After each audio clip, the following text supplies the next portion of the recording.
ng kaso dito. Sir, tawagan mo sila. Ano ba to? May baryan kasi. Pero kung sasama ako sa iyo, huwag kang magtingin dyan. Sasama ako sa iyo. Yes, sir. Thank you, sir. Total, Maraming salamat, sir. nandito naman tayo sa government facility. Yes. So, escape is not a problem. Impossible dream. Thank you, sir. Okay lang mga aparado. Ang akin lang, I might not have the chance anymore to lecture on you na the serious implications nito. We have withdrawn and then you would allow it to be brought to a body of which we are no longer a member. Isa yan. Kaya sabihin mo din sa sabi ni Mayor, kindly ponder on this seriously. Sir. Alam mo man, nabasa mo man siguro, withdraw na tayo.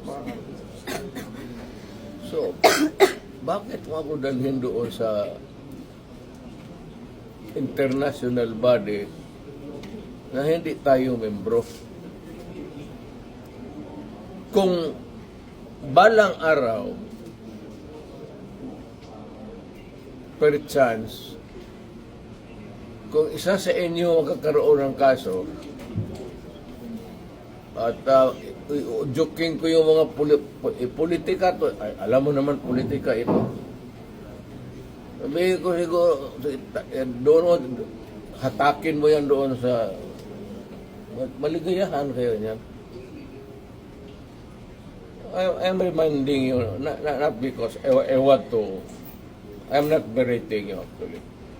I'm giving you a lecture na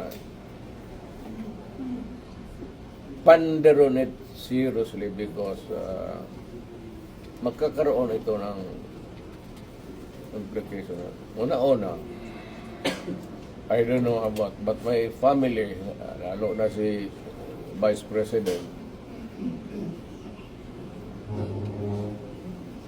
if ikaw bukas mag-presidente yan,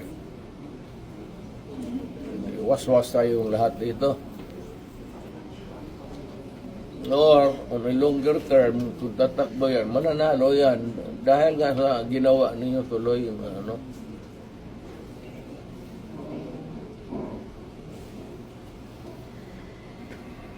Hindi kasi ako ang nakiusap. Kung ako ang kausap mo kanina sa sabihin ko sa iyo, sa iyong kutsi mo, dalhin mo dyan sa ano, sasakay ako.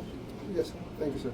And then, sir, may bus tayo, sir, sa labas. Kasama, sir, ang family mo, sir. Hindi ko na, wala na. Iwan ko na. You can have a choice of 3 other companions, sir, please. Wala. Abogado siguro. Yes, sir. Wala man kayong ano. Wala. What's the worst that, kasi ito rin, what's the worst that they can, Hague. malayo masyado yung Hague. Kaya doon ka nga dalahin eh. Hindi nga papayag ang Supreme Court dyan. Kaya nga. May mga abogado. They're actually bringing you to the Hague. Yun ang sinabi ni General Torre. That is kidnapping. That is Kidnapping. kidnapping. Could you just answer that, Mr. President, on the proper forum? Andito naman mga abogado niyo. Okay na siguro. Kaya nga, but sabihin mo yung ICC is out of the question. Yes, sir. Dito tayo ano,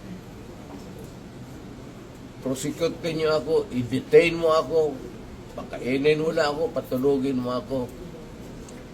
You file charges, the worst charges that you can imagine, do it. Yeah. But dito sa Pilipinas, hindi ako I do not recognize. So, are you coming with us, sir? Oo, basta yan ang condition. Let's go. On